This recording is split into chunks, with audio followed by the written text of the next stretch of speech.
We're live in 5, 4, 3. Welcome to the Dirty Sports Podcast. I am your host, Andy Ruther, coming to you live from the Smut Studio in Venice Beach, California, with my co-host today, filling in for Joe Prano, a great fill-in, back again, the one and only Shawne Merriman. How you doing, man? I'm good, and I'll tell you what, Sean. You don't have to deal with Joe's love of Eli Manning today.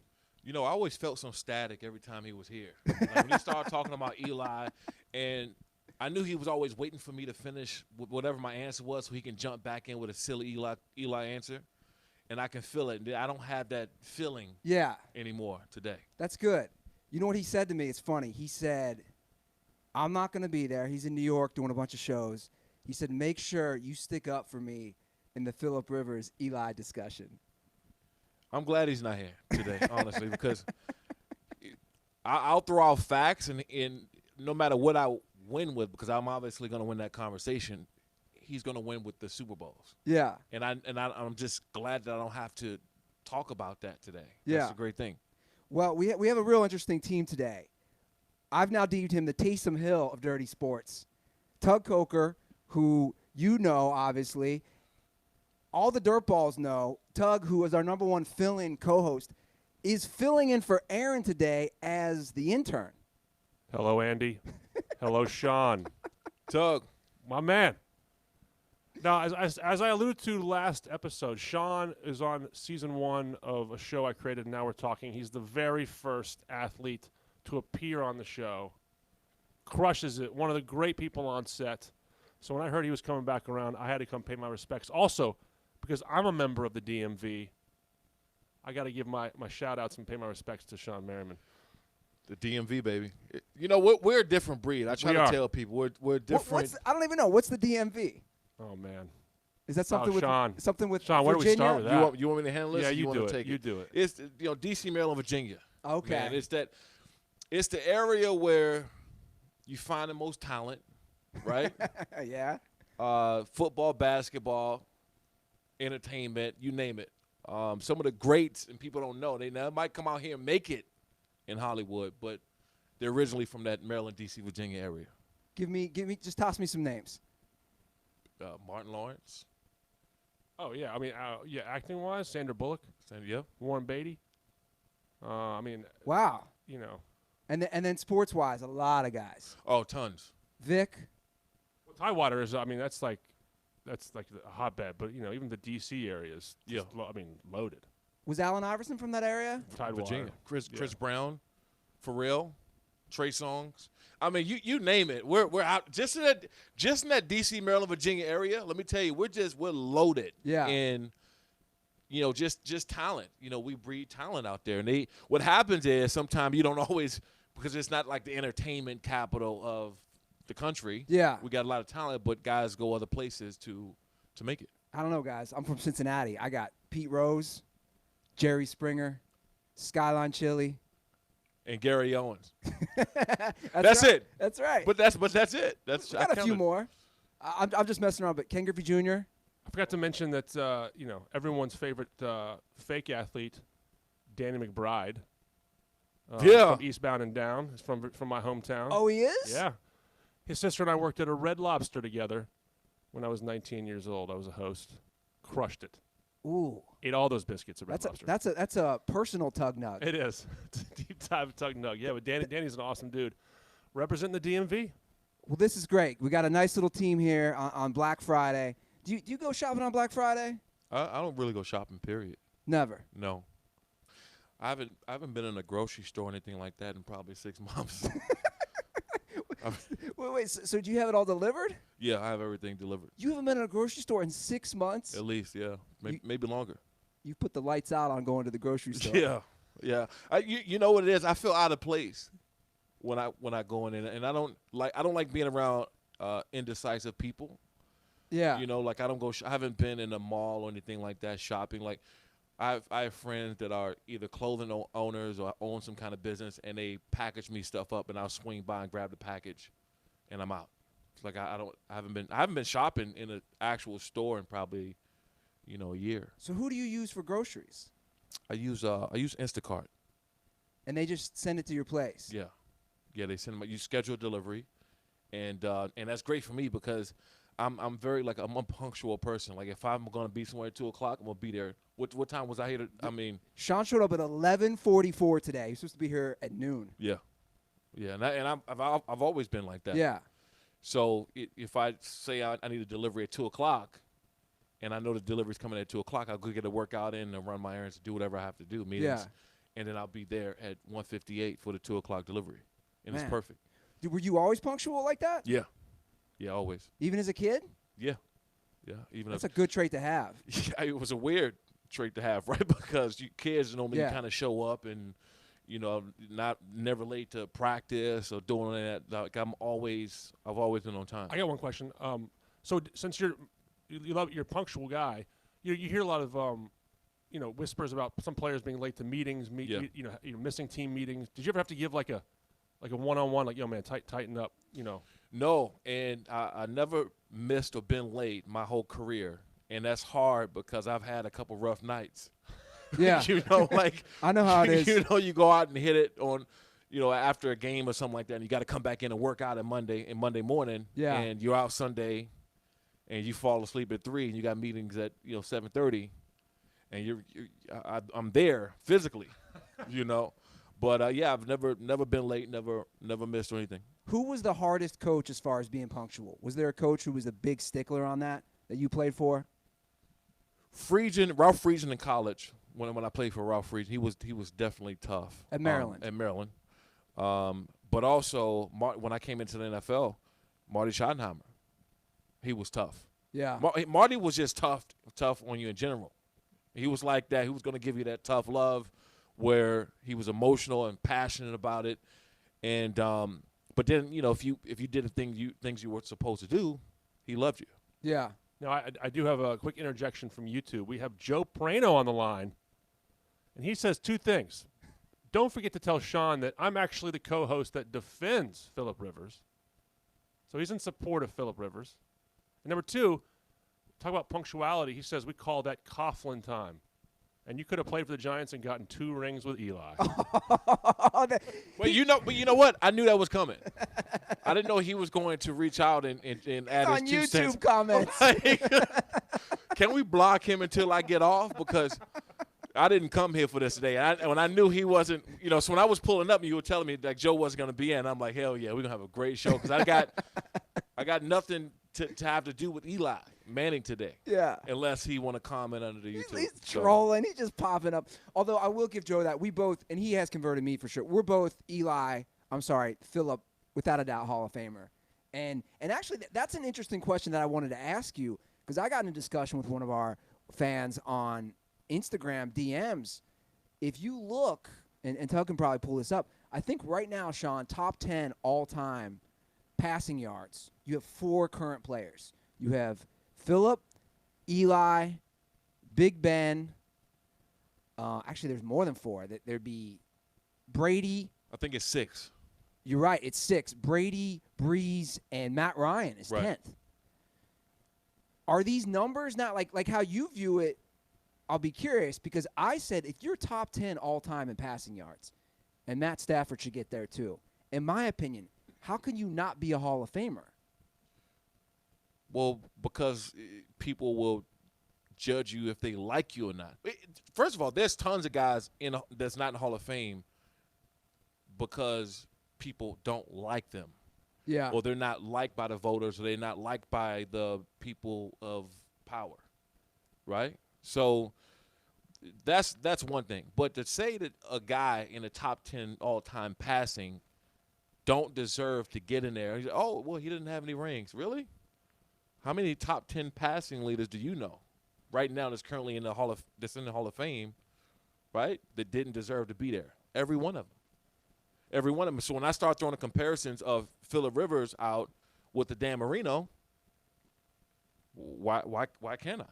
Why, Dan Marino was extremely well liked. People love Dan Marino. People have something bad to say about Phillip, and that's why those comparisons are so hard for people to understand. Yeah, and I think that's a great point, because in my opinion, when people come back with, oh, the numbers are inflated because they throw the ball more, I always respond with this.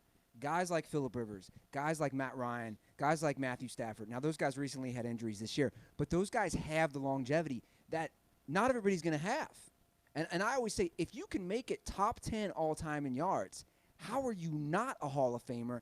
Because most people can't do it at that high level for such a longevity, right? That's what it all come down to. You know, they coming out with a right now they have the NFL top 100 linebackers, top 100 defensive player, and all this other stuff. And people hit me up on social media all the time. They tag me, and I don't really pay attention to all of it, but I do see it because I follow the NFL and I follow NFL Network and some of these other sources. People tag me on it all the time. Like, why aren't you in here? Well, I didn't really play long enough. You know, so I had a major impact on NFL. My time there, yes, I was considered the most dominant or one of the most dominant players at the time that I was healthy. But to be mentioned in that category is about longevity, right? So, yeah, injuries suck. You know, I wish I had a couple more healthy years. Yes, I would have loved to have a gold jacket. Yes, I would have loved to be considered one of the best all time when you're talking about the top 100 players. But the truth is, I didn't have the longevity. I got hurt, and my career wasn't as long as some of these guys. I didn't have a DeMarcus Ware kind of career. I didn't have a healthy Von Miller career. So when I see it, it's like, okay, I would love to be up there. Thank you guys for I appreciate it for considering me being one of the best at my time. But longevity is really the big thing in that, and the Phillip Rivers and Matt Ryan and Ben Roethlisberger, all these guys have it. Yeah. Do you ever look back with any sort of regret at your career, or because of the injuries, or do you ever wish, because you're obviously a very successful guy off the field, but do you ever say, like, man, I wish my body just could have held it together, or do you have any thoughts like that? Yeah, I used to beat myself up over it a lot, especially the first couple of years that I retired, and it really, really hit me one time where I went to when LT. I went to the Hall of Fame when LT and LaDainian Tomlinson. Yeah, LaDainian Tomlinson and Ray Lewis, when they went to the Hall of Fame. I was invited out by both of them, you know, separate years obviously. But when I went to LT's, and I was like, damn, you know, if I was to stay healthy, I would be up there. Yeah. So it hit me at that moment, even though you're happy as hell, right? Because you played with, in my opinion, top one or two, maybe. So for people's sakes, I don't feel like hearing any crap.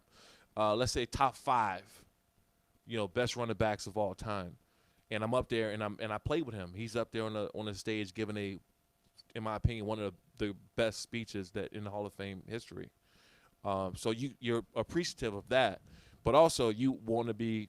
I'm an athlete. I've always been a competitor. You want to be considered one of the best.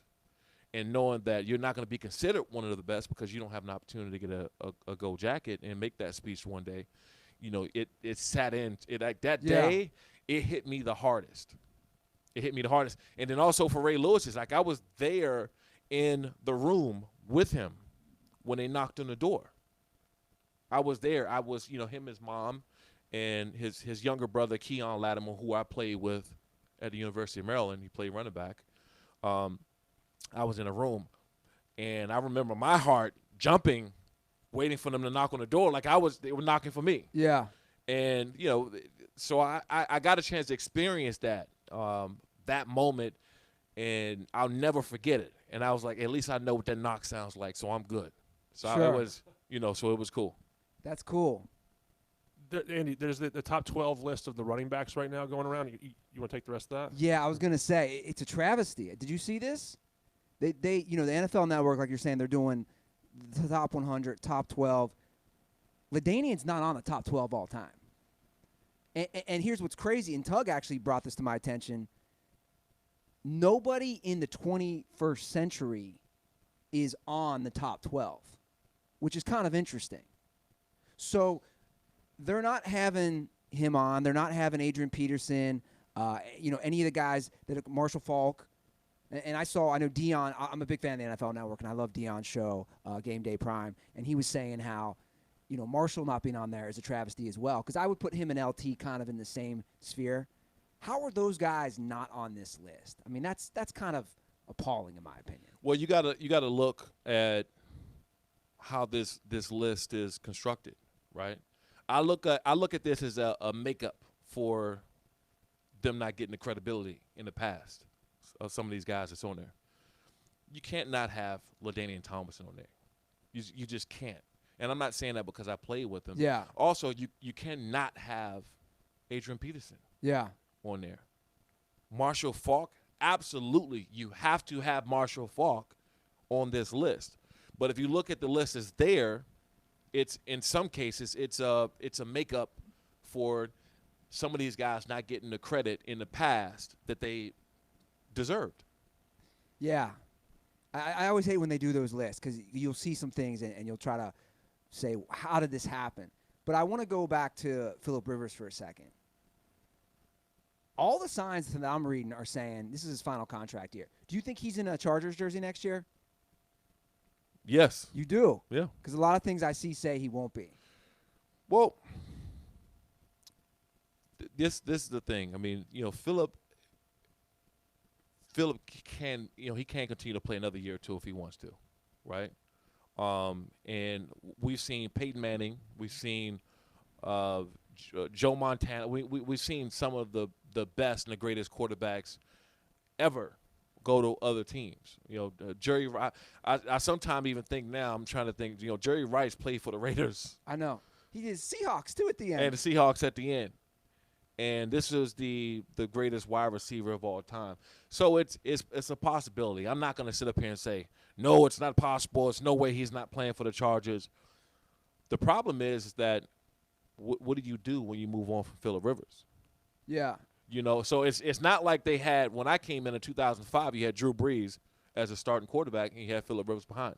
You knew who was going to be there for the next decade and a half. Well, we joked about Eli earlier and Joe not being here, but it is kind of a similar situation, right, where they've both been with the team a long time. They were both having struggling years. This is Phillip's. Phillip, I felt the last time I watched him was against the Chiefs Thursday night or Monday Night Football. Yeah. Or was that whenever it was in Mexico? Monday night. Yeah. Yeah, Monday night. He was making some throws that I was like, I don't see Phillip Rivers making those questionable throws.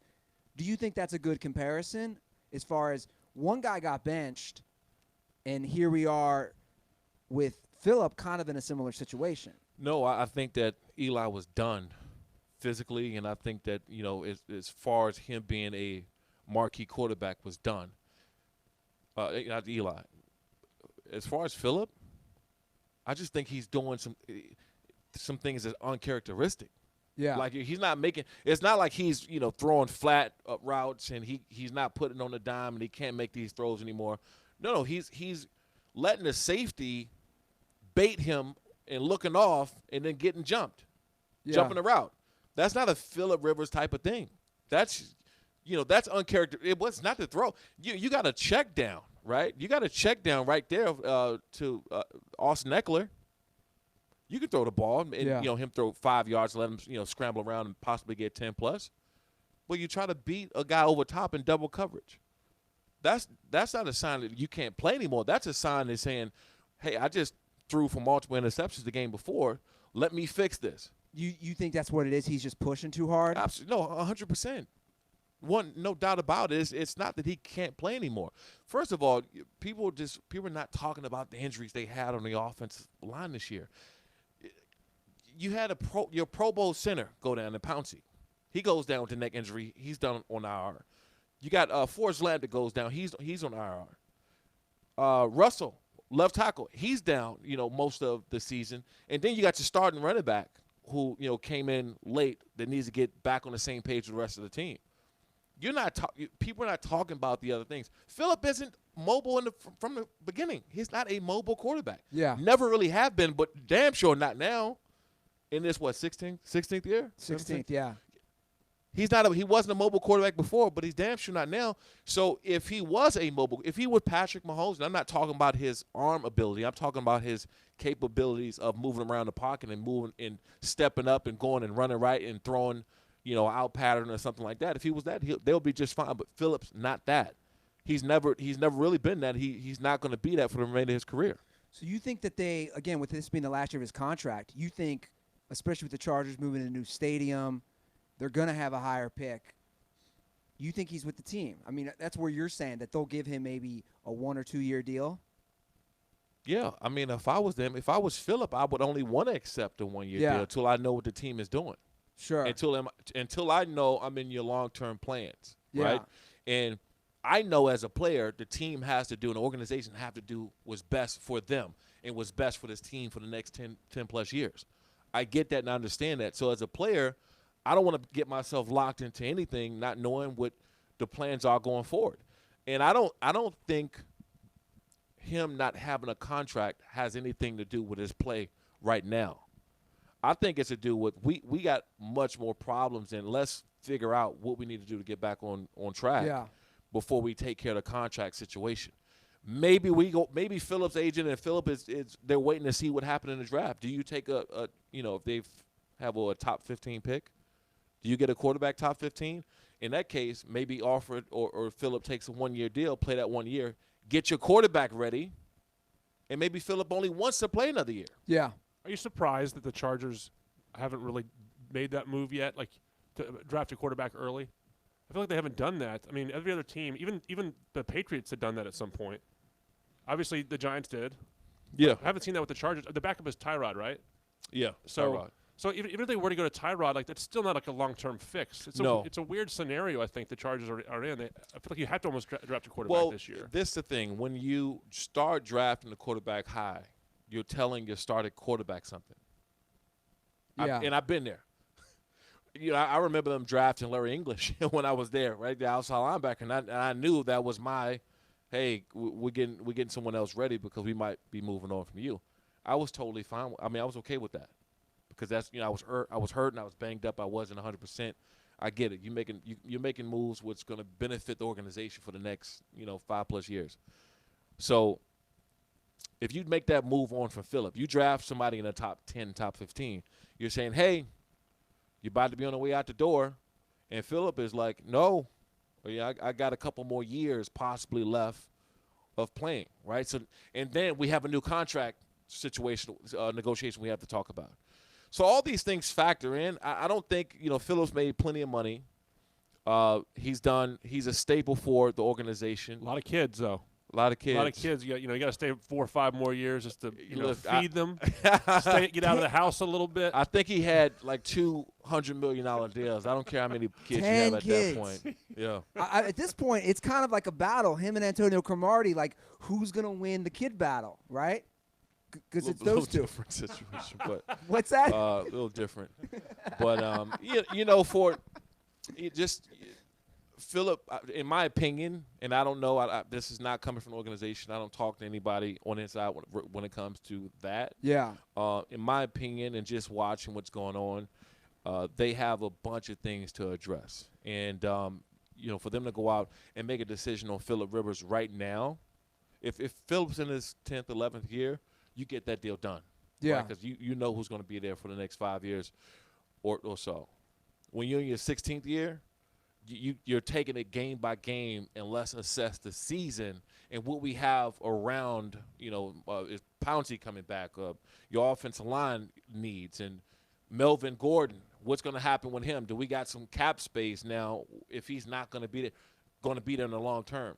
It's all these other things that needs to be addressed before addressing Phillip Rivers. Where are the Chargers? Because it's a fascinating situation, obviously. They were the team that drafted you. And obviously, they're going to be close to your heart. But, I mean, we can't deny it's a bad situation right now. As far as what? The fandom and just the backlash. And when you see those games, Shawne, I mean, it's got to be tough for you as a former player. When you see the Sunday night game and it's all Steelers fans, or the Packers games and it's all Packers fans, or Chiefs, or whoever, and they're struggling. Tug and I were actually talking. Because the seats are so cheap, we're probably going to get season tickets next year because they're cheaper than like anybody. I see.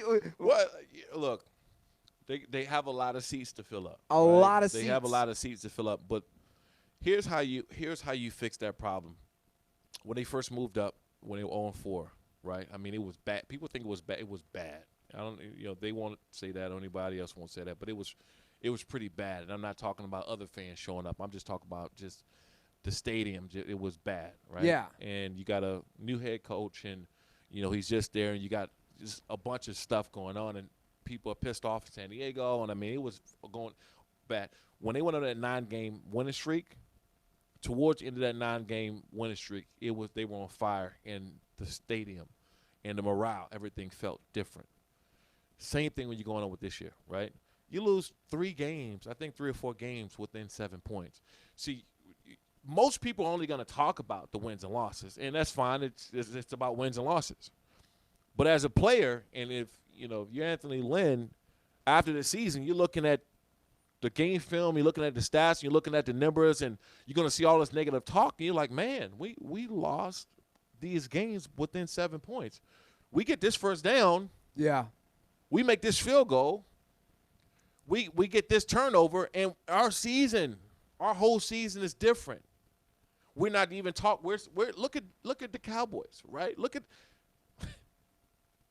we talking about Jason Garrett. Look at all that they're still winning the division because of they're in that division. Yeah.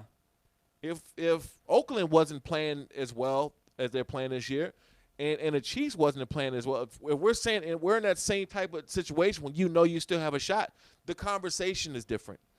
But the fact is, it's about wins and losses, and it doesn't matter about that first down. It doesn't matter that a missed field goal here or there would have changed the course of the season. I guess for me, as somebody who's lived out in LA now 12 years, I've read a lot on not just the Chargers but also the Rams. And we went to the Monday night game because we wanted to see Lamar Jackson live. And it's a struggle, man, in Southern California. With them not having football for 25 years, from everything I'm reading, it's saying it's going to take almost like a whole generation because none of these guys who are in their 20s or 30s, right, grew up with a team. So I almost feel like it's a long-term plan, right, to get fans for both teams. I mean, you've lived out here now. Like, what do you think? This isn't going to change overnight. No, when you make moves like this and you own a organization or the NFL, everything they do is a long-term play. Everything. When you're talking about the helmet stuff and the concussions and all this other stuff, and what did the NFL do? They went out and started really promoting flag football and doing things and start tackling right when you're a kid to let these other parents know that this sport is safe if you tackle right. And those kids who are hearing this message are going to be growing up and playing high school football one day and college football and have a possibility of playing in the NFL. But the NFL is grabbing these kids right now and saying it's okay to play football. It's safe if you tackle correctly. So that's a 10 or 15 year play alone. When you move your organization from one city to the next, you're not going to be the hottest ticket in town, right? So that's, to them, it's a long-term play no matter what situation you're in right now. It's going to be hard to win over you're not going to win the San Diego fans back, right? They're pissed off. You're not going to do that. But what you can do over time is let these 9 and 10, 11-year-olds who are trying to figure out who their favorite team is, who their favorite player is, to grow up and be a Chargers fan. So, you take what it is. You take your bumps and bruises now, right? You take your bumps and bruises right now, and you say, you know what? We'll take whatever the media and everybody else says about us, and come talk to us in 5 or 6 years. Yeah. And let's see if this is. You don't build a 3 or 4 or 5 billion. Well, I don't know how much they overspent in that stadium. They're saying it's up to $6 billion. You don't put a $6 billion anything there. Yeah. I don't care if they were going to play frisbee is a grand. You don't put anything that's $6 billion anywhere if that's not a 15 or 20-year play. Yeah. No, I feel it. It's interesting. Like I said, we're probably going to get. Same thing. Tug's not from here. Joe's not from here. So you have all these transplants, and everybody's kind of meshed together watching these games. But we did just see Lamar Jackson play Monday. And I'll tell you what, man. He is a different – he's so different live. You see – I mean, he's amazing on TV. Yeah. But I'm saying when you see that guy live, how he moves, is he your MVP right now? Speaking of seeing them live, I went to the Chargers game last year when they played them here at the end of the year. Was that the playoff? It was playoffs, right? Playoff game when the Chargers Ravens played. Oh, but regular season. Was it in the regular season? They played twice. Yeah, they played twice. Yeah. I seen him live, and I was like, oh my God, I'll tell you the play. He was scrambling and he ran out of bounds, and he ended up jumping over the bleachers. But he was still at full speed. He was slowing down. Yeah. And I said, oh, my God, I don't think I've seen anything like that. And I played against Vic, when he went to Philly. I didn't get a chance to play him in Atlanta. But I played him when he went to Philly. And Vic was still blazing fast. But I haven't seen anybody move like that with that, people say cat-like quickness, but it's more like a horse with cat, because he's still a bigger guy. People underestimate his size. He's solid. And the way he moves around and the way he can change direction and stop on the dime and go at a high speed again we've never seen anything like that. And yes, 100% right now, even if he has, four games left? Yeah. If these next 2 or 3 out of the 4 games are just good, not great, he should still be leading anyway, because no one can catch him on what he's done over the course of a 10 games already. Now, a lot of people, including myself, are kind of putting let's see how it plays out with the passing in the playoffs. Because your Chargers, when they played in Baltimore last year in the playoffs, completely shut him out because they forced him to throw He was the a ball. different player, honestly. And So you think it's changed? It's definitely changed. He's more of a weapon because of the offense that they put together for him. The Chargers didn't have to see that last year. The Chargers last year forced him to be a pocket passer and not be able to lead a pocket and just get after him. Melvin, these guys were just flat out on him the entire game and forcing him to be a pocket passer. Right now, it's hard to make him that because their offense, nothing is really predicated on him being a pocket passer. They got this pistol. They got guys moving left and right. They're going east and west. Melvin, not Melvin Ingram, but the running back. Mark Ingram. Mark Ingram is he's right now he's the scariest running back to play against in the NFL. And I'm not saying he's better than Zeke or anybody else, but the aggression that he's running with right now, the way he's playing, he's taking it to defenders. This guy, he's a defensive player. He's a linebacker running the damn football. He's running at you, and he's running angry. And what's happening is the offensive line and even the defense, just the momentum and everything that he's taking right now is everybody's picking up on it. And he's getting up and he's screaming and he's, promoting Lamar Jackson and, all this stuff. The energy right now built around the Ravens is scary. And I'm not saying that they're the best team in football. I don't believe that they're the best team in football. But right now, the momentum, if you're playing them, should scare you. Who would you say is better right now? You're always going to say the Patriots, right? Even though they killed the Patriots? Yeah, let me just give you a little lesson. let me give you a little lesson on Bill Belichick, right? They play in the Patriots play in a weaker division. They're obviously the Bills are my former team. They're kicking ass this year, and they're also scary, and they're highly, highly underestimated. Highly underestimated by all the media, by all the people. If they played anywhere else other than Buffalo and they got more shine, people would know just how good this team really is. But, it's Buffalo and the media. Well, to hop in here real quick, I think a lot of us saw it yesterday. Well, we finally seen it. Yeah. I remember when I played in Buffalo, we had like one big TV game. We had a Thursday night football game. And I was like, I don't give a damn how much I suck this year as far as like not performing or whatever. I'm showing my ass on this Thursday night football game because everybody's watching. I got a sack against Miami, the Dolphins. Who's playing quarterback? Tannehill, I believe it was. Tannehill was back there. And had Reggie Bush in the backfield. And, I had a really, really good game on it because I knew, when I was with the Chargers, we had primetime games. We had a Monday night, a Sunday night, a Thursday. We always had big games. And out there, they didn't get the coverage. Right now, people, because of that game yesterday, especially against, America's team, people are finally realizing how good that team is. They're really good. They're really good. And they don't give up points. And they don't give up points. That defense is outstanding. And Josh Allen, people don't realize, and I was critical of him, he's played amazing the last 5 or 6 games. I said it last year when I went to the Chargers-Bills game out there in Buffalo, that he was a guy going forward.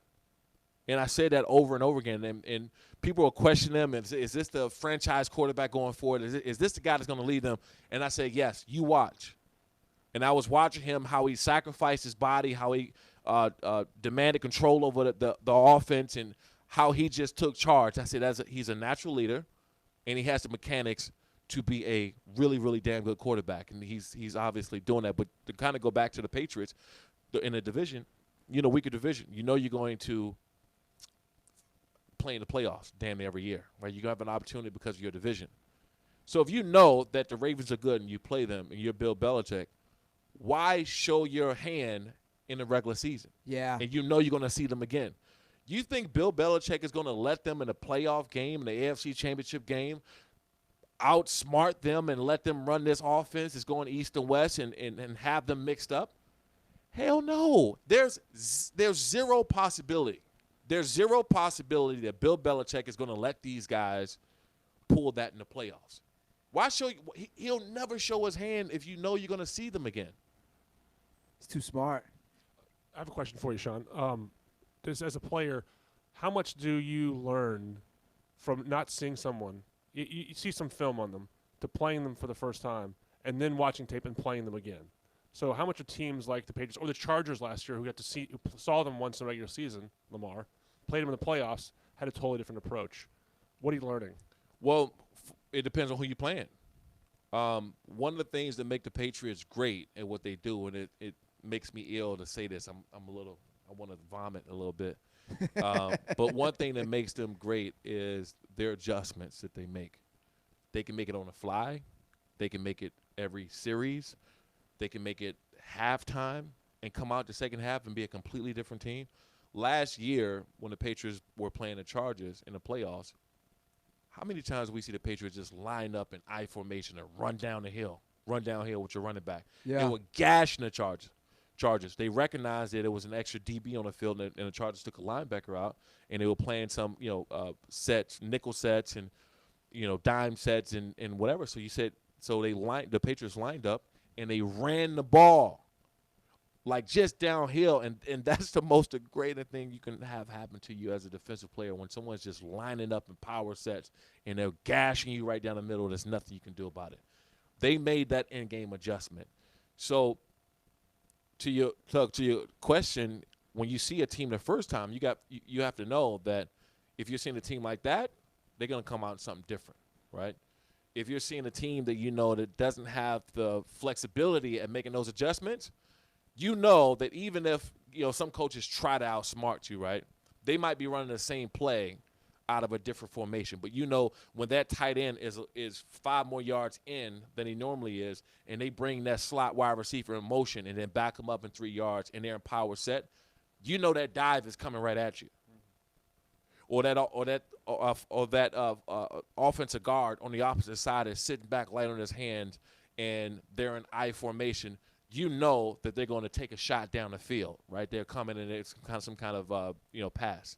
So you're watching all these things, and that these offenses do it.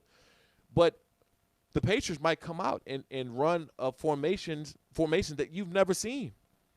Do you think their offense will improve? Because now we're at the point of the season where it's been stagnant for week after week, and their defense is just leading them. Do you think at some point that lever is going to – or that switch is going to happen where they actually can do something offensively? Or is this a team that is just going to be led by their defense all year? The Patriots? Yeah. Why? I mean, you have the ability to turn it on. Like I said before, why would you show you're going to the playoffs? You're a lock. Yeah, they already won 10 games. You're a lock. I mean, yeah, you want all your guys playing, but would you really open up your playbook, right? Yeah. So I guess this is really, and I'm not like, I always respect what they do, and my appreciation for Belichick and Brady and that whole system I've always had. But what you're saying is pretty interesting, Shawne. You're basically saying they look at such the big picture versus the other teams might not do it like them. They're seeing it's just the Super Bowl, right?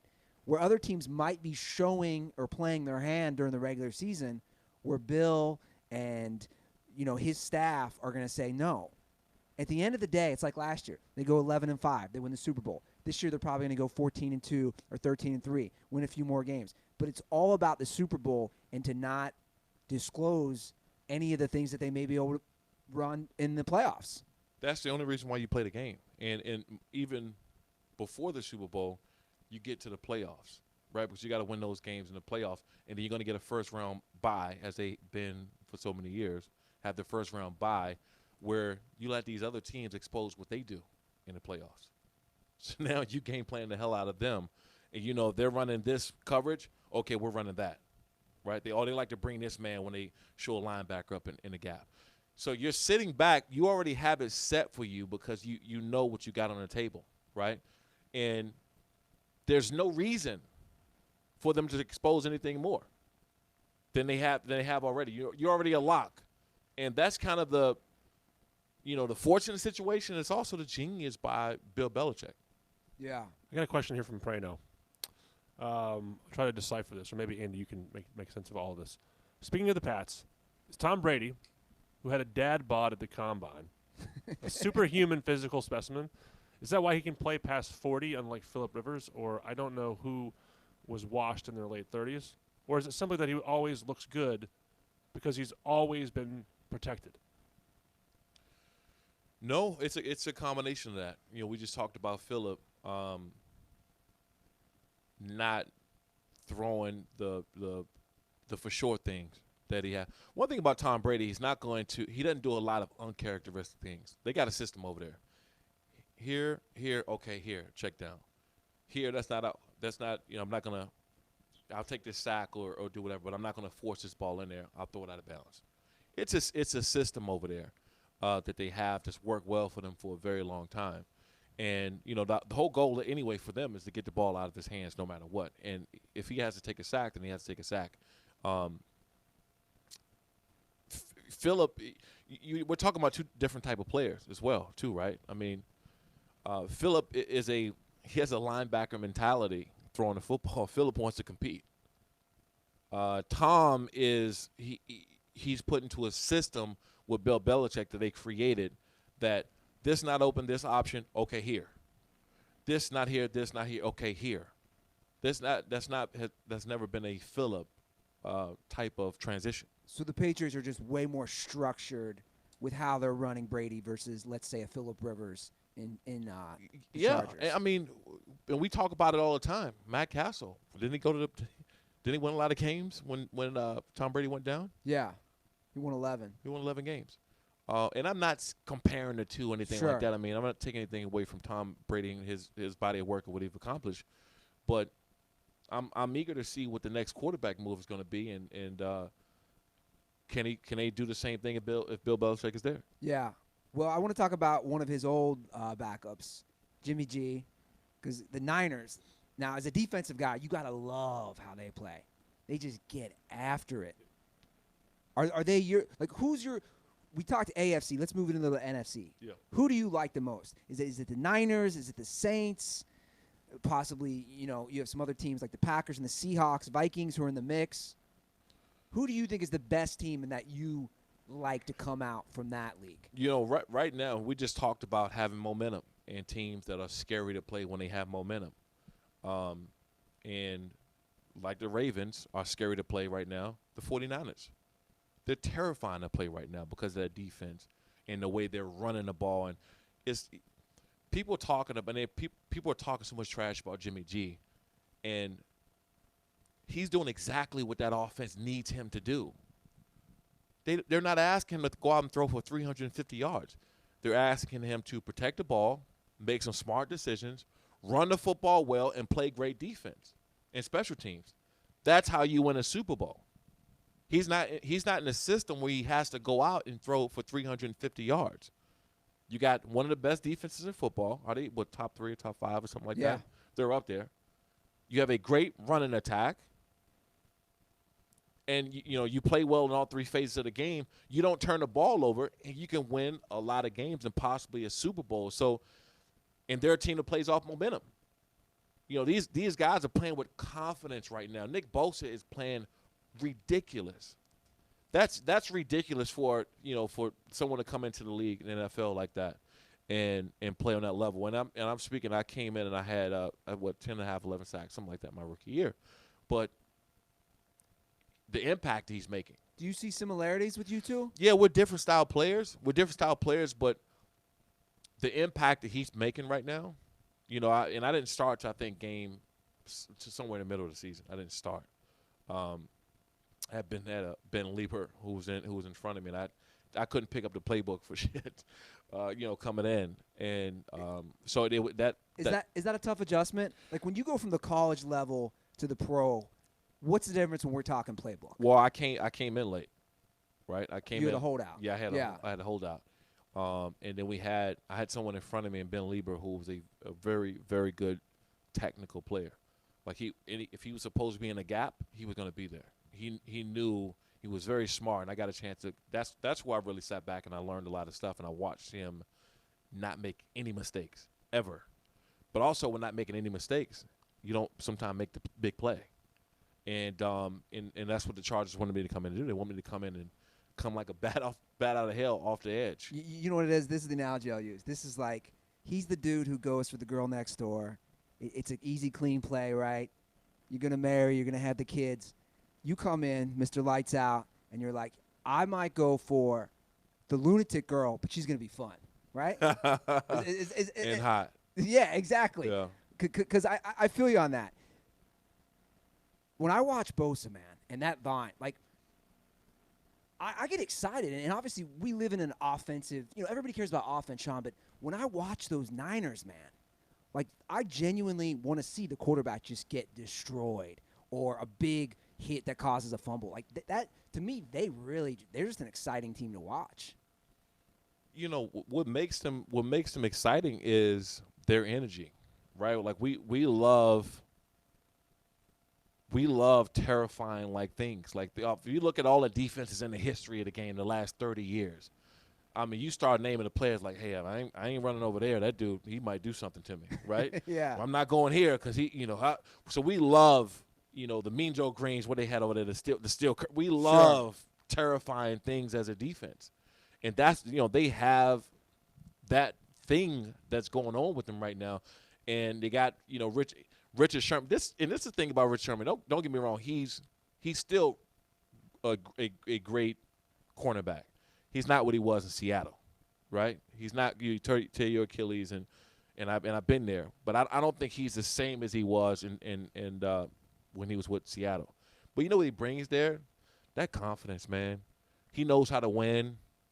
And when you're giving guys, I mean, I seen him, standing up and talking about Jimmy G and protecting him and just letting everybody know how good Jimmy G. You need those guys in the locker room.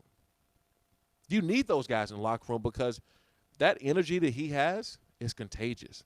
It's like we got swag out here, and we can talk a little. We can back it up. Yeah. And when you have guys and that's what.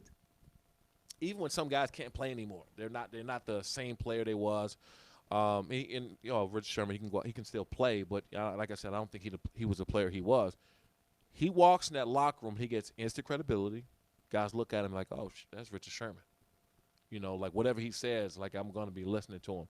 But he brings this swagger and this confidence in the locker room. Like, okay, yeah, we got Richard Sherman. We feel, we're listening to him. He's breaking us down in the huddle. He's screaming and yelling. He's talking crap to that wide receiver out there. We're gonna feed off of him. That's what this team is right now. They're the scariest team to face because of that momentum. What about the Saints? Now, the Saints won last night. I think the Saints have one more loss, but they play, I believe, next week. I'm not sure if this is correct, but I think they play in New Orleans. Do you give any advantage come playoffs because you have a veteran quarterback? Because a lot of times in the playoffs, right, it comes down to the clutch performances of the quarterback. Would you give the edge in the playoffs, especially if they're playing in the Dome? Anytime you got Drew Brees on your team, you got a chance no matter what the situation is. Coming in and I got spoiled. I was spoiled as hell when you coming in and you're a young player in the NFL and you walk in the locker room and you got Drew Brees and you got Phillip Rivers. And when you're in the NFL, things move so fast. You're coming in, the playbook is thrown at you, and they're telling you you got to get on the field and produce right now. You're a first-round guy, and you're on the field. So you're not really taking in that you just walk past the lockers of Drew Brees and Phillip Rivers, right? Yeah. 2 Hall of Fame quarterbacks. Sure.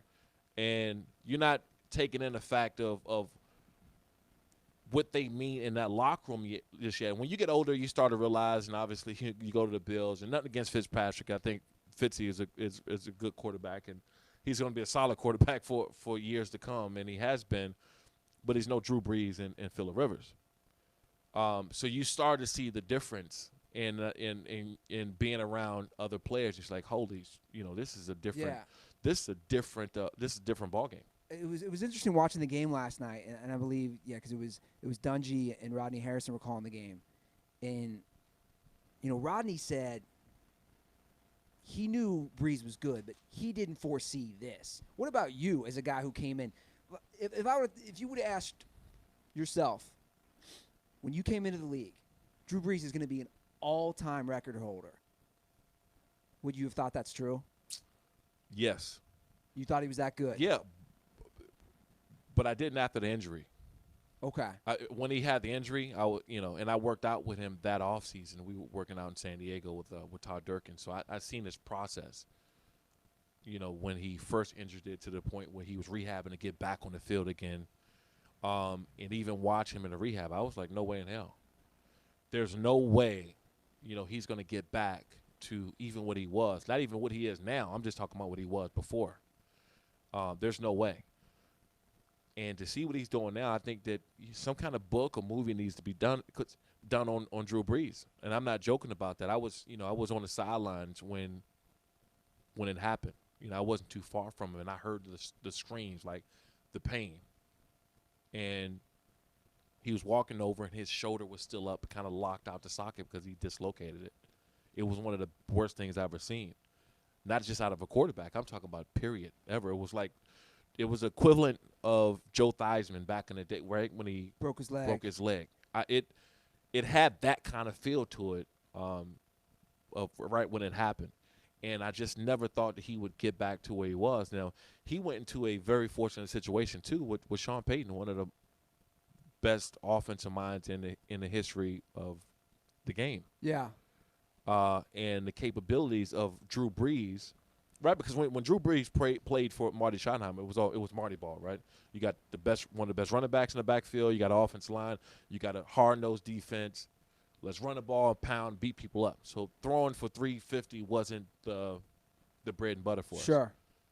You go to Sean Payton now, and with that mindset that he has and his capabilities, along with the leadership and the focusedness and what Drew Brees can bring, that's what we've been seeing over the last 10+ years. That we've been seeing a combination of both. People talk all the time about Bill Belichick and Tom Brady. Sean Payton and Drew Brees is right up there. Yeah, that's a good point. I think you're right. That combo is very underappreciated. And my one knock, though, is it's crazy. They can't win outside that damn dome. They showed the stat last night, which I saw. In the playoffs under Payton, they're 6-1 at the dome.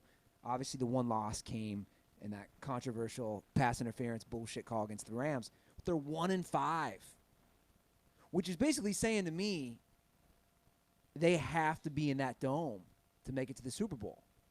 They just can't win games outside the dome in the playoffs. You're right. You have to be road warriors. But in order to get to that road, you got to come to our house. I would take that scenario, knowing that we have that type of winning percentage playing there than not. You want to be a road warrior, but in order to get to that point in the first place, you got to come to our house. Yeah. And if your only hiccup and the only speed bump that you got to deal with is we just got to win one on the road, I'd much rather take that scenario any given day as a player because it's hard as hell to get there. Yeah. where would be a more difficult place to play? Like when you were playing, would you rather go to Foxborough or the Dome down in New Orleans? I'd rather go to the Dome. You know, because Foxborough, those conditions out there. Now, in 2007, we played them in the AFC Championship game. I mean, it was 12 degrees out there. Sucks. Suck will be an upgrade. You know, suck. You wish it sucked. That was some bullshit. You know, that was Yeah. You know, it wasn't, and the wind chill factor was like below zero. You know, I'll never forget that it was so cold out there. On the sidelines, you got those big heaters, and we're all fighting this and trying to stand in front of the heaters. And Nate Kading, our kicker. Was you know, he's on the sideline most of the time waiting to kick the ball. So he was over there like hogging the heat vent. The littlest guy too. Yeah. And I pushed his ass out the way, but towards the heating vent, and his gloves kind of melted on his hands a little bit. It was a fight over the heater because it was so damn cold out there, and those conditions to play in is tough, and it's right up their alley. You saw the other day when I think they were talking about preparation. I forgot who was speaking on it. One of the former players for the Patriots, and when they went to go play with, I think when they played the Cowboys, whoever they played, right, where the conditions were bad. Yeah, they just played the Cowboys. The Cowboys' conditions were bad, and Bill Belichick they're wetting the balls and putting them in the ice buckets and making Tom Brady throw it. These guys, they live and breed having to come and play in those conditions. It is tough. It is hard to win there. So if all we got to deal with by going to the Dome is some crowd noise and some good luck because your record states that you won a lot of games, I'll deal with that any day because you can silence a crowd by making big plays. Those conditions in Foxborough, when it gets that late in the season, you can forget about it. Well, you brought up something that's been near and dear to my heart recently. That's kicker play. You brought up a kicker. So I'm just curious, as a teammate of kickers, what's the general philosophy? We're seeing a lot of kickers struggle right now. We saw it yesterday. How do teams embrace kickers? I mean, how did you see kickers, and how kickers or teams' opinions of kickers change from when they make kicks and when they don't, wins and losses, etc.? Yeah, well, you know, it gets to the point. Kickers are already a little bit. You're already outcasted, right? Yeah. And not because of your position. It's more that it's less requirement of work that you got to put in everybody else. I mean, some days the kickers don't even wear cleats out to practice because they don't have anything to do. Right? These guys are in sneakers on the sideline and they leave. At least with us, sometimes they used to leave halfway. If we didn't have another special teams period, they would leave and go play golf. You know, Nick Hayden and Mike Cyphers, these guys would be, hey, we out. Unreal. And I'm like, hold on, we got like an hour left in practice. What the hell? Where the hell y'all going? They're going to tee it up. And so you're already like a little jealous anyway because they can go and have this kind of lifestyle. So, you know, they go out and miss a kick or a couple bad punts. You like, hell, man, hell with you guys. You guys leave 2 days a week early, an hour before we do. And some of the days you don't even come out in cleats. So but you know, they got a tough job. They really I wouldn't want that job. If you're in another position, right? If I go and I miss a big tackle in the game, the next play I can go make that up, right? I can go and I get a big sack. Nobody cares about that tackle I missed. Nobody cares about the play that I had a busted coverage on. If you go get 2 interceptions that game, you that's it. But if you go miss a field goal and you lose by 3, that's, you know, people never forget that. I remember Nate Kading had left and went to, I think he went to Mexico or something like that for 2 weeks when he missed one of the kicks. He got the hell out of Dodge. And you know what? I don't blame him. I don't blame him. Where are you going to go? Yeah. Where are you going to go? I mean, but nobody knows you until you screw up. But you are right. Like, I can name teams I don't even follow. Like, I can tell you Blair Walsh missed a crazy kick against the Seahawks in the playoffs at University of Minnesota Stadium a few years ago. Like, I can just name that because you're right. You think of kickers and only when they miss the kicks. But if you watch the games now, and especially yesterday on Thanksgiving, Shawne, these guys are missing what I would call chip shots. Like, I feel it's getting even worse. And that's the thing that we always talk about on this show, and we have lately with Tug. In the entire world, right, you have, 10 good kickers? I mean, soccer, as Tug always says, right, Tug? It's the biggest sport in the world. Guys are just missing extra points, 28-yard field goals.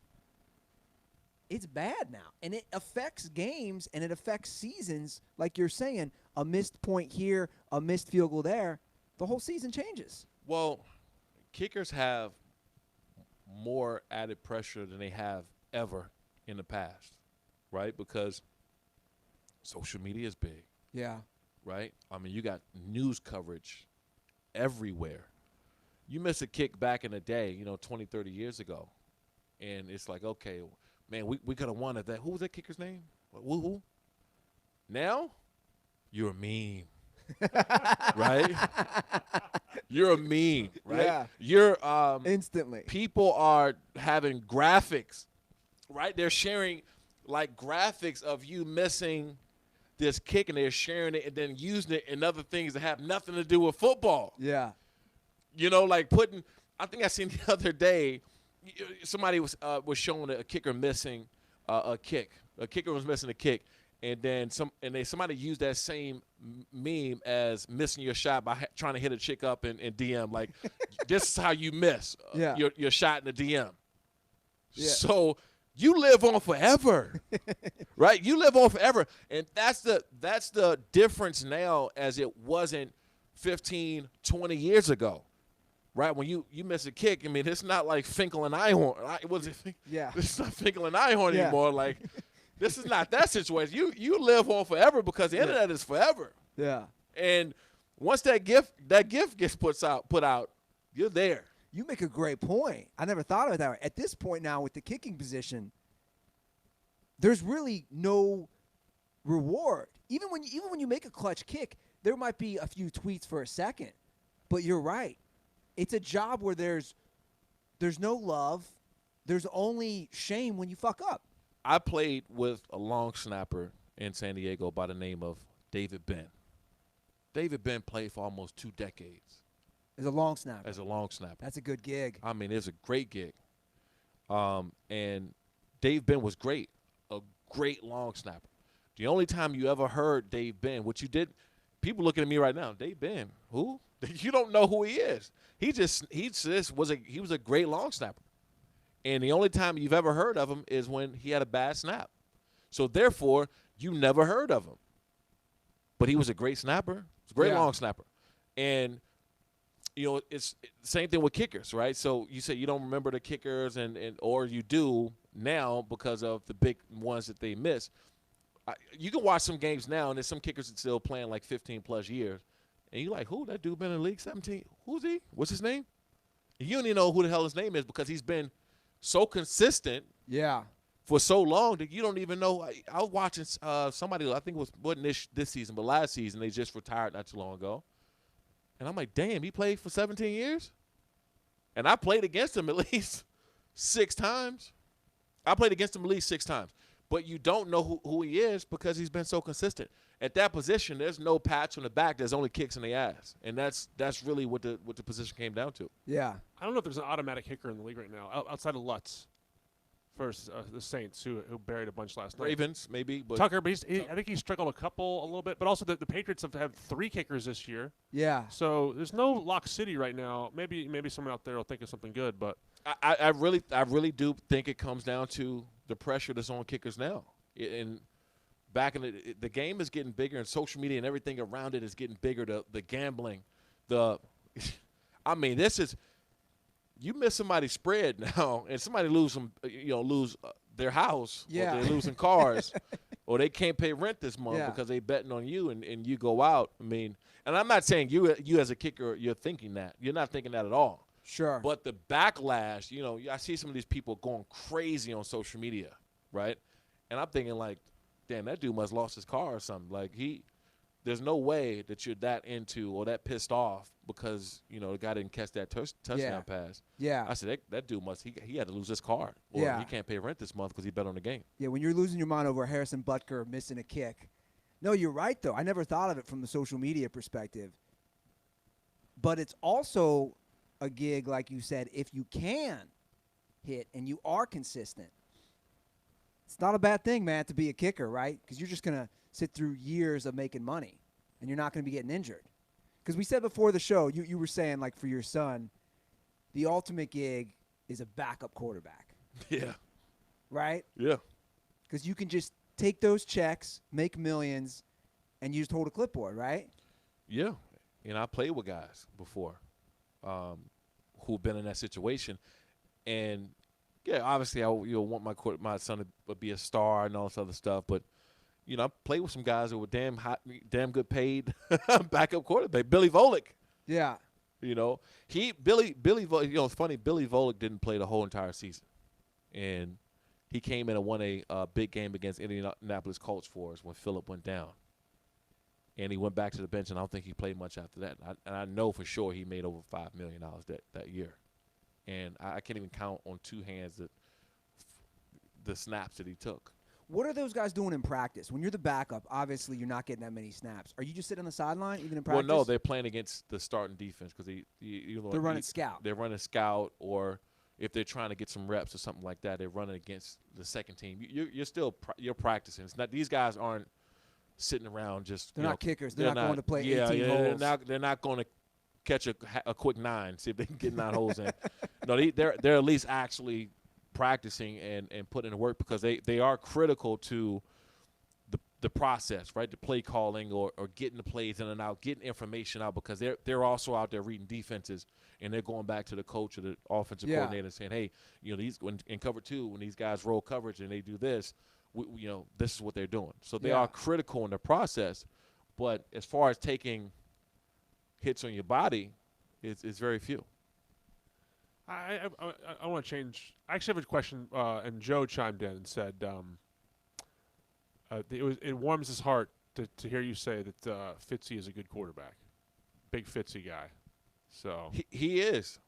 I mean, look, and he's fun as hell to play with. Is he? Like Fitzpatrick fun. has a great personality. Somebody you just love to be around. Yeah. Right? Like I had a great relationship when I played with him in Buffalo. You don't notice about Merriman? You play with guys who just love pumping out kids. So Philip has 10 kids. Fitzy's got 8. These are just dudes. Is Philip Catholic? Yeah, I think so. I assume Fitzy is too because Fitzpatrick, Irish name. You just love playing with guys who just love pumping out kids, man. You know what, man? Because it's funny. You get a kid-like person in them, in a way. And, Fitzpatrick, he was a little cuckoo. Right, I mean, he had a kid, kind of a big kid personality too, but smart as hell, and that's the reason why he's still playing in the NFL right now. He's not I'll be the first one to say he's not the most talented quarterback out there. He can come in and he's a great spark plug. Is he gonna win a Super Bowl for you? Probably not, but he'll be a backup in the NFL, and he has been for a very long time. Because you can at least rely on him if your starting guy goes down. He's going to make some great decisions. He's going to play hard. He had, I think, a couple games ago when I don't know if you saw the play, but he was running for the first down, and he, turned it on, and he lowered his shoulder. Against I'm like, the Colts. Against the Colts. I'm like, damn, I see you, Fitzy. Like, I see you, man. That was, so he'll go out there and play his heart out, lay it on the line, and, he was great to play with. Along those lines, I was thinking about guys like Drew Brees who went from San Diego to New Orleans. Fitzpatrick has been in a bunch of different teams. You played with the Chargers and the Bills. What was that like from a cultural standpoint of the two organizations? And to bring it into your new line of work as a business, what are you learning from these organizations that you've taken into your own business and say that's cool? I'm going to use that. That's cool. I'm going to use that. Well, I'll say the biggest thing. I was fortunate to play in the NFL. Because it's a tough business, and I'll take it back to the days when I got released, right, and I got waived, and I went from the Chargers to Buffalo.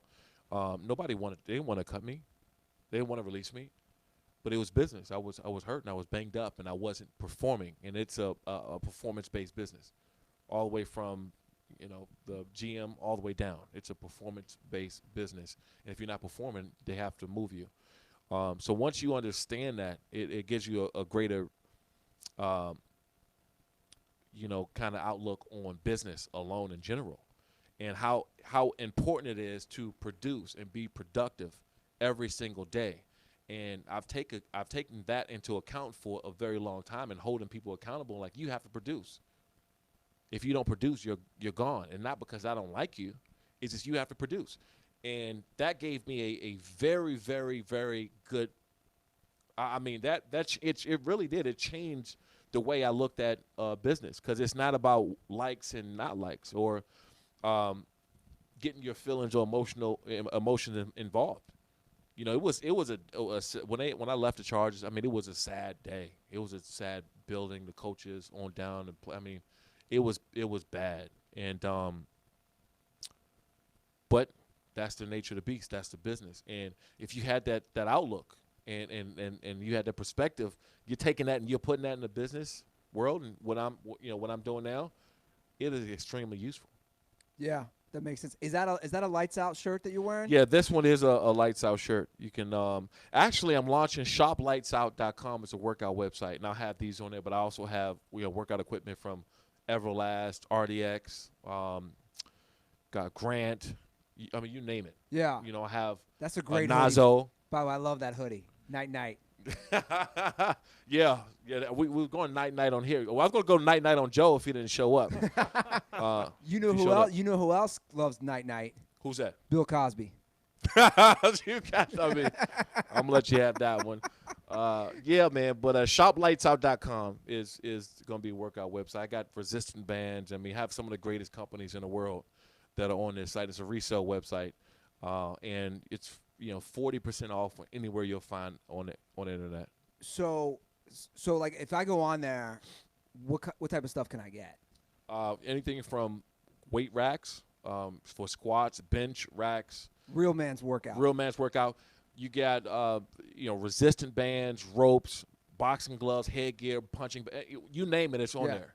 We have almost 2,000 products that's on there right now. But the next few months we'll have probably 10,000 products. And for one, I have a deal where we got the best prices practically outside of Amazon. Really, it's really us and Amazon who has these prices for this equipment. How much time do you work out a day now that you're retired? About an hour and a half. About an hour and a half. About an hour and a half every day. Yeah. 6 days a week. Do you get up early? Yeah, 6:30 every morning. Of course. Yeah. Did you even on Thanksgiving? Yeah. You don't mess around. No, for me, it's regiment. Yeah. Right. It's you might have a couple of days you sleep in till 8 because you don't have to be anywhere till 10 or 11. But I like to get my day going before my day gets going with me. Right, because if you don't get up early enough, everything's flying at you, and you got emails and calls and all the stuff that I'm involved in. I want to be ready. Damn it, when I'm ready to go, like I want to be firing off. If I get a call at 8:30 or 9 o'clock in the morning, I want to be up for 2 hours already. What was your playing weight when you were in the NFL? About 265. What are you now? I'm just curious. About 255 or so. Okay. Yeah. And when you were playing, what are those? I'm always curious about the off season. Yeah. When you're in the off season, are guys just working out nonstop, or are some guys saying, "Man, I just had a off season of getting my ass kicked. You're playing such a tough sport. I'm gonna take a month off." Or do guys just not do that anymore? Yeah, guys not. I mean, there are off-season programs, OTAs, mini camps. Most got in their contract, that at least I did anyway, that you had to make 80 or 90% of your off-season workouts in order for you to get a bonus, incentive to show up and work out with the team. Yeah. It's too much money involved now for you not to work out year-round. Like 40 years ago, 30 years ago, they would, 40 years ago, show up to training camp with beer and cigarettes, right? Yeah. And they'll use training camp to get in shape. Yeah. Some, not all players, and but some players. They were also truck drivers in the offseason. Yeah. Guys salary, they were making $60,000 for the year. Yeah. But now it's such a big business that you can't afford to not take care of your body year round. And that's the only thing I'm accustomed to, and that's why I'm still able to go. I go down there and train with a lot of the fighters, 3-4 days a week with some of my fighters for my league. Yeah. For Lights Out. Do you have any big fights coming up? Yeah, we're looking at we're really looking at going down to San Diego, man. Oh, nice. I want to get back down there at some point in time, and that's what we'll be looking to make a really, really big announcement probably in the next couple months. Cool. Andy, 2 questions off the YouTube real quick. Stenga wants to know if you want to have him weigh in on the Jameis 1-1. Oh, I don't even know if Sean saw that. But can have him weigh in on Jameis Winston. Of course.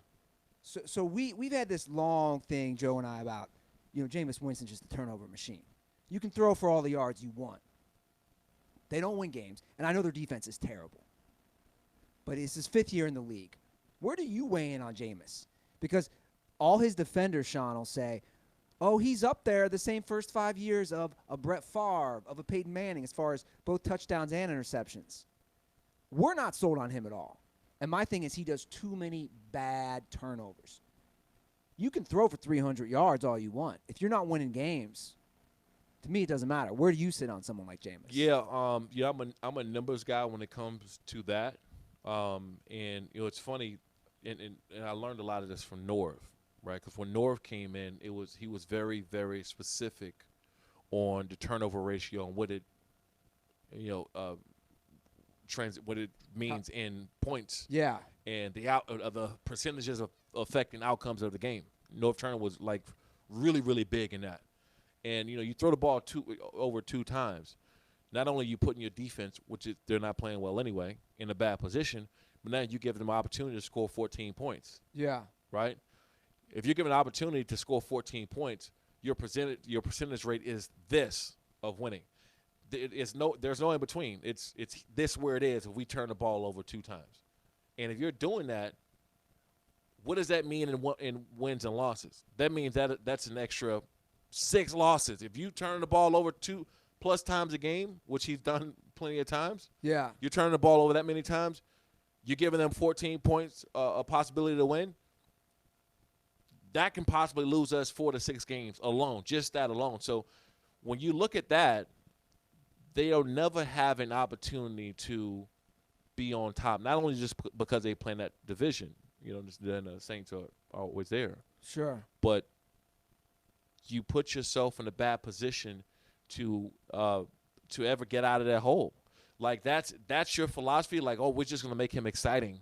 It's great to watch. It's fun. It's feast or famine. Yeah, but we're not gonna win any games. We're not going anywhere because he keeps turning the ball over, and that's why the 49ers are great. I mean, look at it.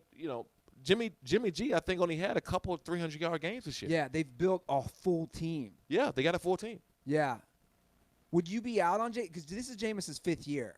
Because this is what I always say about QBs. I give him almost 5 years. Within 5 years, I say where a guy's going to be in his career. If you're Tampa Bay, do you stick with Jameis Winston? No. You move on. You have to move on, and for a couple of reasons, not just because it's his 5th year, but how much we talk about the defense being bad, but it is extremely tough when you're consistently being put in bad situations.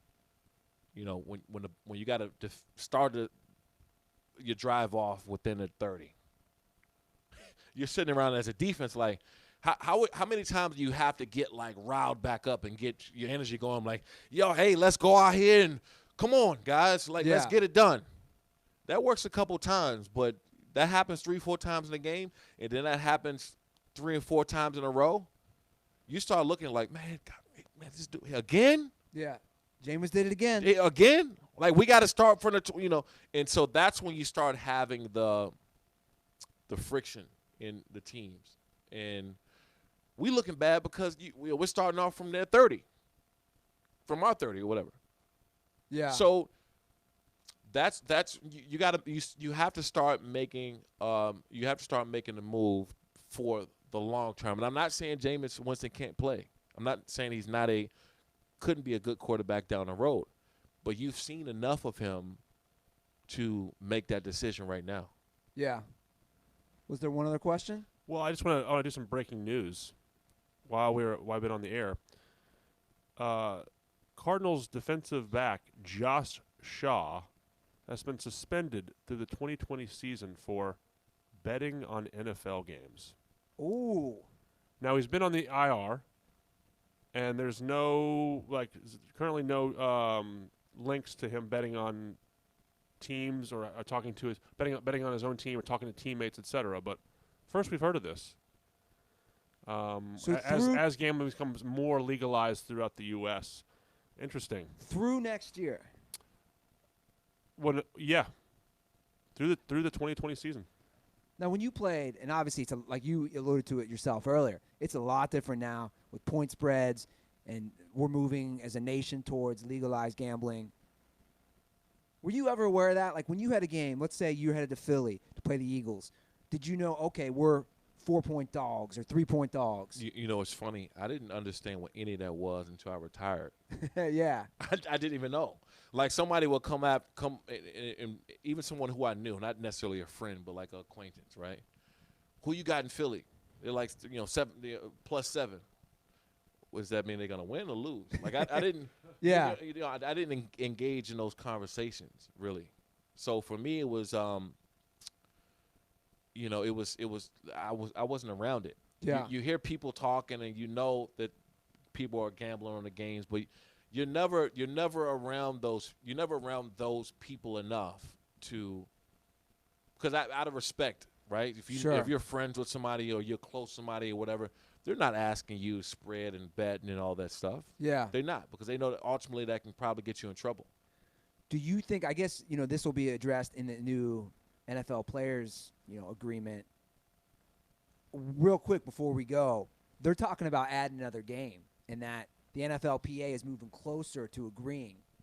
17 games. What do you think about that? I think it's great if they kill one of the preseason games at least one. That's what I'm reading. Yeah. So you like it. So it'd be 2 preseason games, 17 regular season games. Yeah. So first of all, if the players are compensated, right? If they're compensated for the extra game and it's not like prorated over a certain period of time, if they're paid for that extra game, if I'm a player, I'm jumping for joy. Yeah. I'm happy as hell because it gives you another game of income. Because as a player you play in the preseason game, you don't make much, a couple grand in the preseason.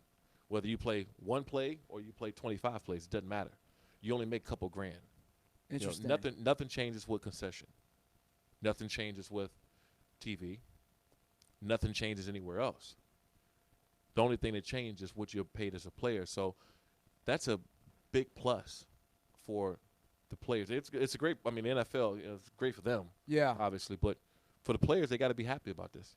It's a good point because it feels like, you are a superstar in the league. The guys who are just trying to survive, they want that guaranteed money they get because there's no guarantee next year. They might not play another season, so they might as well get as many games as possible in that 1 year. Makes sense to me. Yeah, no, it makes sense. And then one other thing, I know they're talking about, changing the rules on marijuana, and obviously it's legalized everywhere now. And we hear a lot of former players talking about it. When you were playing, first of all, how often are you drug tested for a substance like that? Like marijuana? Yeah. Once or twice a year. I don't remember. Once or twice a year. Once or twice a year. How many guys, because I'm a huge advocate of marijuana, and I'm like big anti-pills and stuff. What percentage of guys when you're playing are consuming it or smoking, whatever it is, any sort of cannabis to deal with the pain and deal with all the, because you hear all the stories now about guys who were using it all the time. Were a lot of guys using it, I assume, right? Yeah, for sure. I don't know if you want to put a percentage on that. I can't say half. Sure. But, you got to assume that it was a lot of guys. Yeah. And honestly, I didn't think the NFL cared about it too much either, or else you'll have it random all the time. And I'm glad the health benefits are coming out now. Yeah. I'm glad that they look at this as something that can help guys, because I've seen some guys fall into the whole pill thing, and pain meds and having surgeries and never being able to get off of it, and really damaging their careers and damaging their lives because they couldn't get off of it. So that part of it was unfortunate. So if there's a lesser way, a better way for guys to, whether it's CBD, whether it's cannabis or whatever, I'm just glad that the health benefits of it is coming out, and it's not guys just trying to walk around using drugs for their own recreational use. Guys really need it. Yeah. And it's the better way of, and it's a better alternative. And I needed it, just so everybody knows, I needed it last night. I had to get through The Irishman. It's a 3.5-hour movie. I watched it. It's Loved good. it. One of my favorite movies of all time now. All time. Of all time. Would you watch it in one sitting? I did. Amazing. It was what, three and a half Yeah. hours? 3.5 hours. See, unlike Shawne, I needed the help of a nice, freshly rolled joint to get me through it. I knew I didn't want to go to the pills. I had to go and get my help through the week. Now, you're saying all time. Yeah.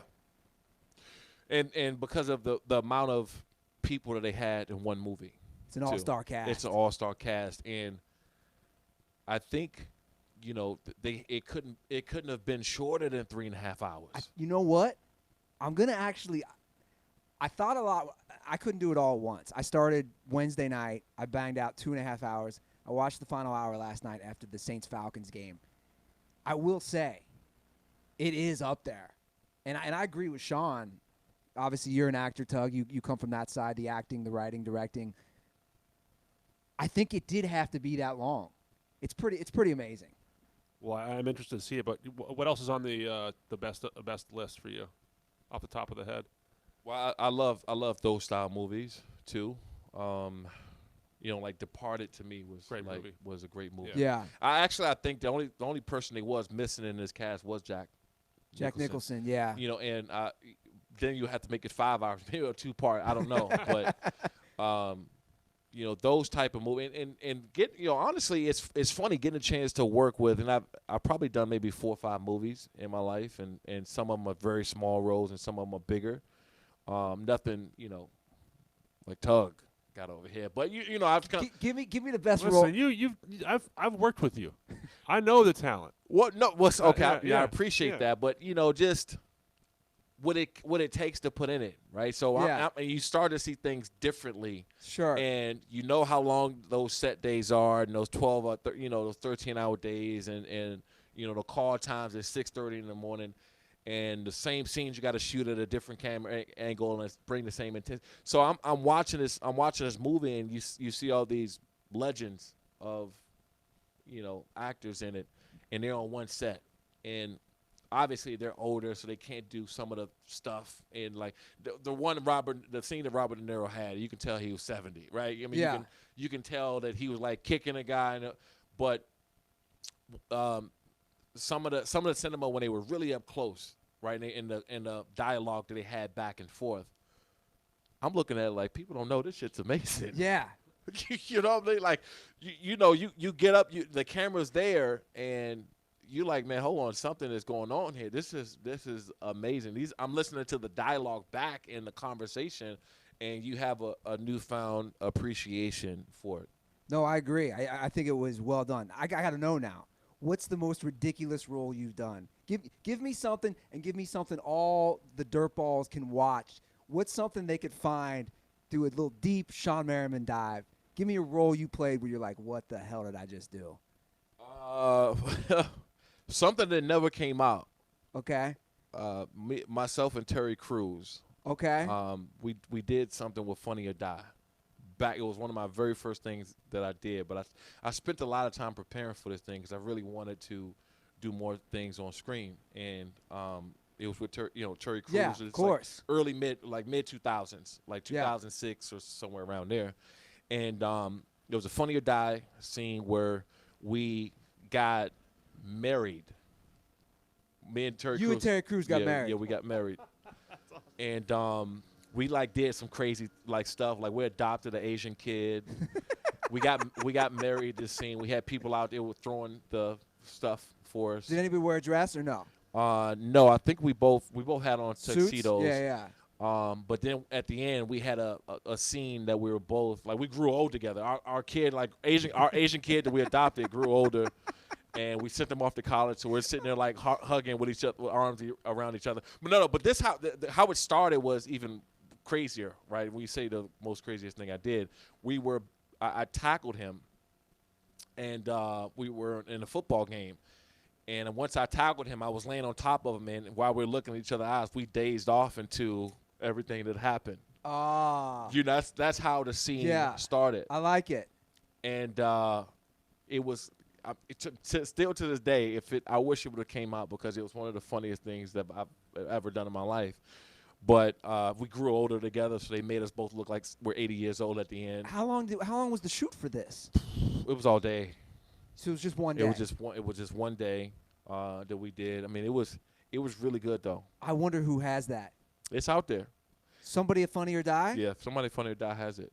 They have it. What time frame are we saying? Do you know? Mid like 2005 or 6, somewhere around there. So like right when you got to the league. Yeah, this is probably about my second or third year in the NFL. Absolutely amazing. 2 last questions. Have you heard of Gangstar's Lights Out? Lights Out. Is it a song? Yeah. No. I don't think so check that out when you're driving home today. Lights Out by Gangstar. Number 2, the second question I have is, you've obviously sacked tons of quarterbacks.